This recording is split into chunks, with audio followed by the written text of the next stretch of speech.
prayed, and they prayed, and they prayed, hoping that this man would wake up, hoping something would happen, and he did. He got up. Cut and battered as he was, this guy called Paul got up, walked back into town, and started preaching about Jesus again. Timothy was so amazed. A day or so later, Paul had to leave. He left, he didn't come back for well over a year or so. But in that time, Timothy decided, I'm going to do everything I can to serve God and to serve God well. So he would help old people across the road. He would encourage people to come to church. He would set up chairs in his home so his people could come to his house and actually enjoy worshipping Jesus. He would actually go out on the streets and help the poor. He would help the sick. He would pray for people, and he would actually start seeing them healed. He became a very busy young man.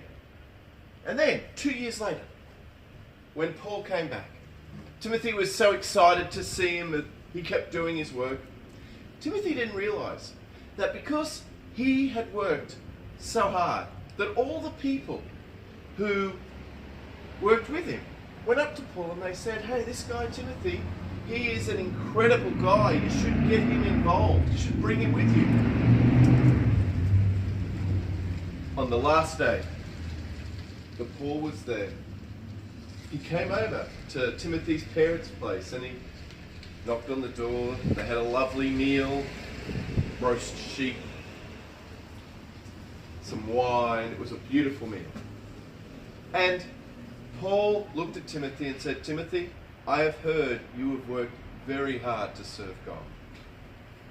Would you like to come with me on my missionary trip? So Timothy was so excited. Yes, he said, I'll go, I'll be there, I'll go. So he started to travel with Paul on his missionary trips, on these really long trips. He saw some incredible things. He saw dead people raised to life. In fact, one time, Paul had come to this place and he was preaching, and he did preach quite a while at this place. And this young guy, he was sitting in the window, and the young guy in the window was kind of going, and then he fell asleep and fell out of the window, 4 stories up, hit the ground and died. Paul went down and prayed for him, and he came back to life again. Timothy saw people who had horrible diseases like leprosy healed. And then he started praying for people, and he saw them healed as well. He listened to the really important things that Paul kept saying about how Jesus died on the cross for him. How Jesus died on the cross for everyone. That there's no other way. I mean, there was lots of people that argued with him and said, no, you have to follow these commandments. No, you have to do these rules. Paul kept saying, no, the only way to get to know God is to get to know Jesus. And then after a couple of years of travelling with Paul, he planted this big church in a place called Corinth. Now, it was a pretty nasty town. There was lots of bad people there. But lots of these bad people had decided to follow Jesus. But after Paul had left for a while, these people started to get a little bit upset.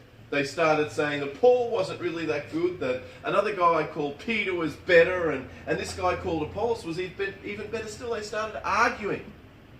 They started doubting what Paul said, and Paul heard about this. And then he did the scariest thing to Timothy. He looked at Timothy and he said, Timothy, we've got a problem in Corinth. I want you to go there. When Paul said this, he was scared. He'd heard so many bad things about what had happened to that church in Corinth that he was worried that Timothy might get hurt or even killed when he went there. But Timothy was so excited because he wanted to serve Paul. So he said to Paul, I will go and I will talk to those people. So Timothy gave Paul a hug and he started heading off to this place called Corinth. He came to the outskirts of the city.